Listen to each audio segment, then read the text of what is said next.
All right, I'm out in the garage tonight. We're going to dive into this KDX 200 a bit. The other night when we brought it home, we're a little wishy-washy on what we want to do with it. If we want to throw any money at it, if it was worth it or not. But I don't think I mentioned it in the last video. I did talk a little bit about this Suzuki that they had as well. Ends up being that it was a 72 Suzuki T500. And I had mentioned that that was a one owner. They got it from the original elderly guy. I guess he was like 89 years old. But I don't think I mentioned that this also, they bought new in 84. This was, one family owned. It was the guy's son's. And I'm assuming it went through a couple generations. But so that kind of makes me want to get it going a little bit just because of that. And actually the guy reached back out to me about that T500. I'd love to buy it. We negotiated a little bit on price, but we're still a little bit apart. I'm just afraid to overpay on it because I don't know what it's going to take to get it going. It did sit for a long time, but original bike and everything's there that I remember. I didn't look the bike over because it really wasn't for sale. But anyway, hopefully we can work something out on that. But back to the KDX 200. It is a one owner, so that's kind of neat. The biggest thing is if we got to get this motor to free up. If that don't free up, then we're into rebuilding an entire motor, and now you're into it.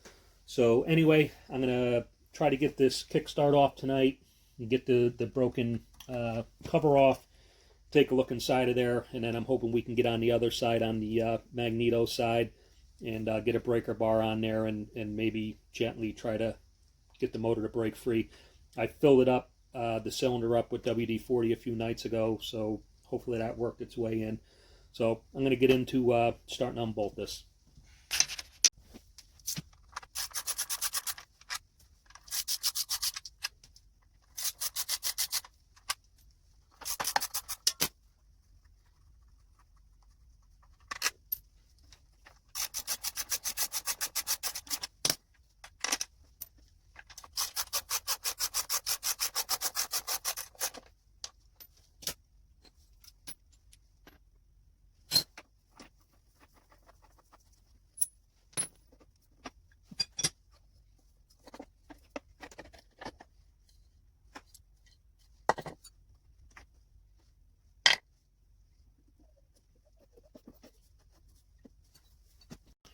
Alright, so I got that apart. This kickstart came off a lot easier than I expected. I drenched it with WD the other night, so assuming that helped. Feels like this is going to move. Maybe not smooth, but there it goes. Doesn't sound too bad, so hopefully the bottom end is alright. Usually they are because, they're filled with oil. This one maybe not so much because the case was cracked a while ago, but it's still got oil all over it. So that's kind of leaning me towards that the piston sees to the wall, which is typically what happens when they sit. So that's a good thing. If we even had to have that reworked, hoping we don't have to tear into this bottom end. So far so good.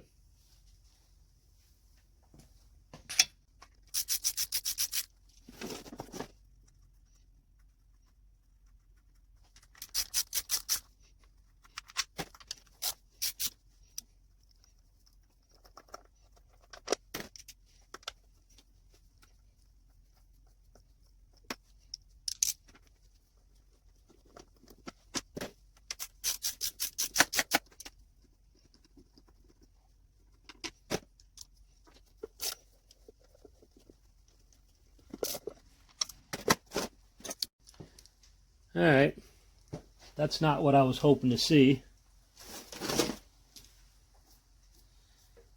Definitely got some corrosion there. I mean, that could, well, sat outside for 15 years. Obviously water found its way in there, but even humidity will do that after a while.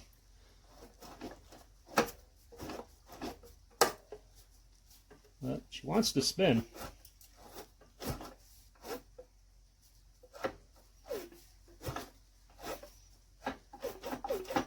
Yeah, let's see what she does. All right, so put a little more WD-40 down there, and put down a little bit of Lucas 2-cycle oil. It's spinning, but it's got a catch spot, so I'm assuming that's where the piston's been sitting for the past 15 years. Kind of catches and breaks free, stops, goes so far and stops.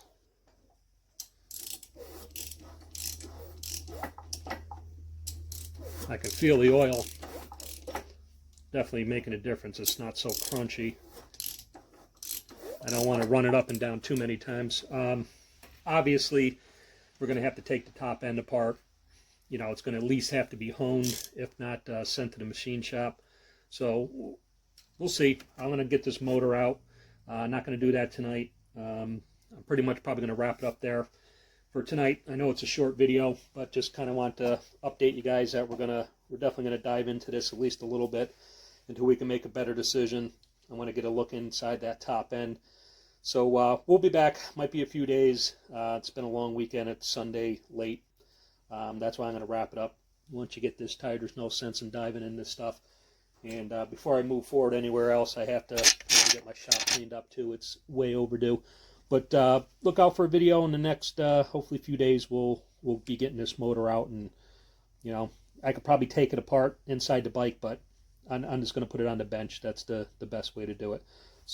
So anyway, sorry for the short video. If you're new to the channel and you like this kind of stuff, definitely hit that subscribe button. We'll have a lot more coming up on this KDX 200.